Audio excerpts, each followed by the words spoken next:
بیان کروں تمہیں؟ تو باری تعالیٰ ہم کیسے سمجھیں گے؟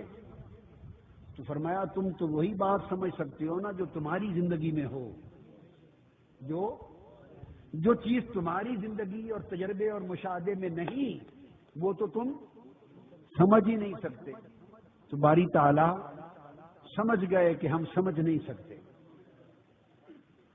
سمجھ گئے کہ ہم سمجھ نہیں سکتے، چلو جو ہماری زندگی میں ہے اسی کی مثال دے کے کچھ تو سمجھا دے۔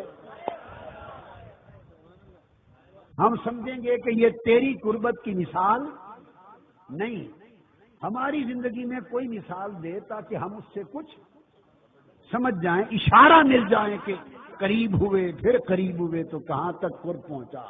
فرمایا ہاں اب بات ہوئی، تمہیں تمہاری سمجھ کے مطابق مثال دے دیں۔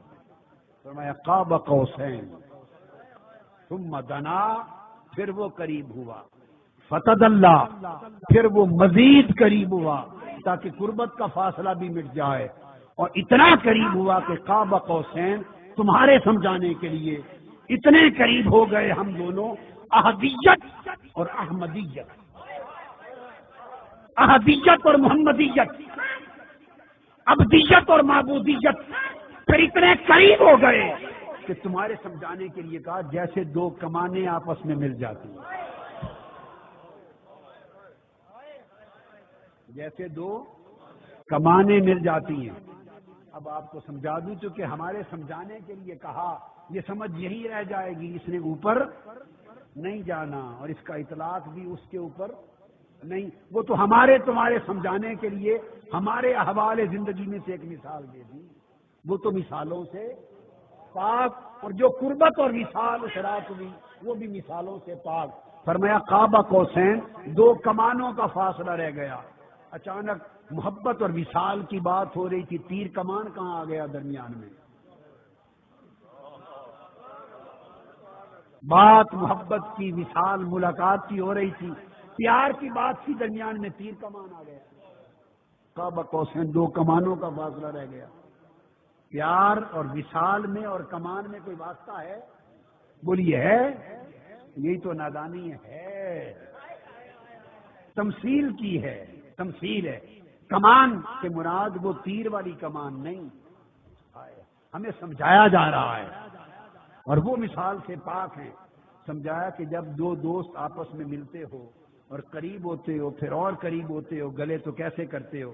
اس طرح دو ہاتھ پھیلا لیتے ہو۔ جب دو ہاتھ پھیلاتے ہو، یہ جو دو ہاتھ ہیں یہ کیا شکل دے رہے ہیں؟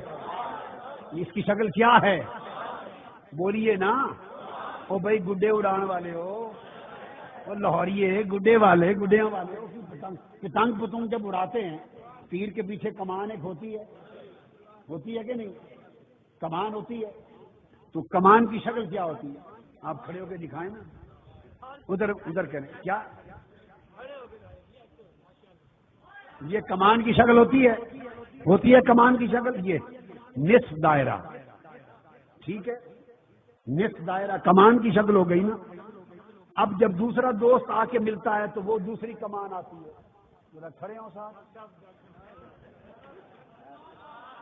اب ملیں، دو کمانوں کا فاصلہ رہ گیا، مل گئے، سنیے، مل گئے دو کمانوں کا۔ اللہ کا ملنا کفر ہے، اس کی مثال میں نہ لینا، وہ پاک ہے اس سے۔ یہ تو لوگوں نے کہا باری تعالیٰ ہماری سمجھ اور ہماری زندگی کے مطابق کوئی مثال دے کے سمجھا دے، ہمارے لیے سمجھا رہا ہے۔ دو کمانوں کا فاصلہ رہ گیا، لوگوں نے سمجھا کہ بس یہاں تک ملے،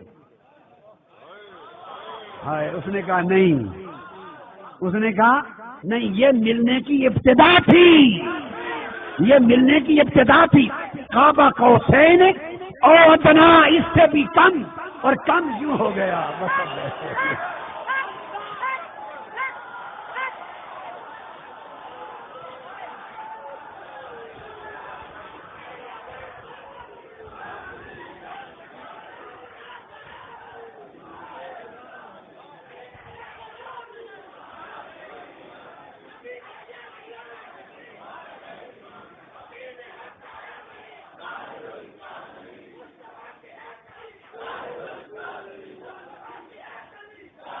اور میں آپ کو یہ بتا دوں، حاشا وکلا، اللہ اور اس کے حبیب کا ملنا ایسا نہ تھا.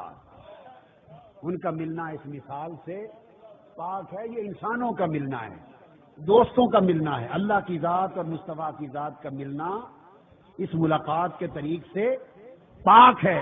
اس نے چونکہ انسانوں کو سمجھانے کے لیے کہا، اور جو سمجھانے کی مثال دی میں نے کر کے دکھا دی. اب بلا تشبیہ و بلا مثال، آپ نے مثال سمجھ لی. مقصود سمجھانا یہ تھا کہ پھر وہ قریب ہوا، پھر وہ اور قریب ہوا، پھر اتنے قریب ہوئے کہ 2 کمانوں کا فاصلہ رہ گیا، اور لوگ سمجھے کہ شاید فاصلہ رکھ کر ملاقات کی. یار نے یار سے، خدا نے مصطفیٰ سے، محب نے حبیب سے کمانوں کا فاصلہ رکھ کر ملاقات کی. اس نے کہا نہیں، یہ تمہارے سمجھانے کی بات تھی. ملاقات کی حقیقت یہ تھی کہ ابتدا میں تو کمانوں کا فاصلہ کی مانند تھا، اور ادنا جب ملاقات انجام کو پہنچی تو اس سے بھی قریب تر فاصلہ ختم ہو چکا تھا. سب فاصلے مٹ گئے تھے.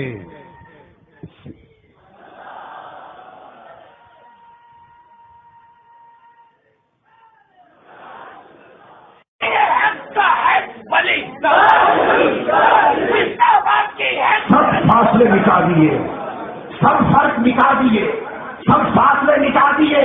خدا و مصطفیٰ کے درمیان میں کوئی فاصلہ نہ رہا، کوئی فاصلہ نہ رہا، کوئی فاصلہ نہ رہا. کعبہ تو حسین تک بات ہوتی تو فاصلہ مانتے، جب اوجھا آ گیا تو سارے فاصلے مل گئے. بس ایک رہ گیا، وہ یہ کہ یہ عبد تھا، وہ معبود،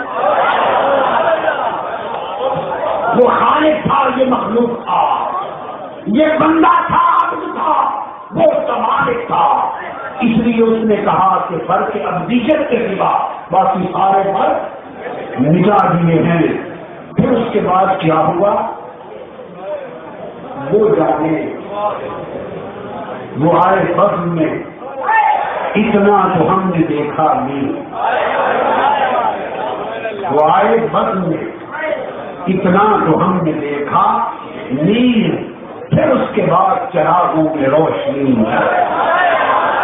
وما علینا الا البلاغ.